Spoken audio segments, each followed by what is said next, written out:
Hindi lang pala magaling mangilot si Mang Kepweng. Magaling din pala kumakit ng puno. Na. Ito isa, yan. Yan yung isang ads na malaki. Yan sa kamay mo. May kamay mo, yan. Yan. Yan, pinaksak na. Puta. Ayan po yung ads na ako. Ganda yung hideout na ito na malamig. Ah. Dinig lamang nga buwan. Siyempre.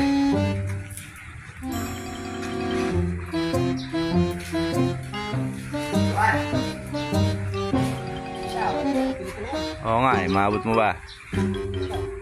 Okay.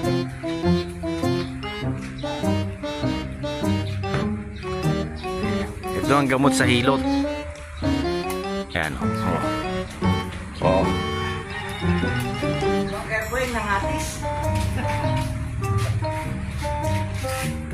28-20 28-20. Mabisang gamot. Sa gutom.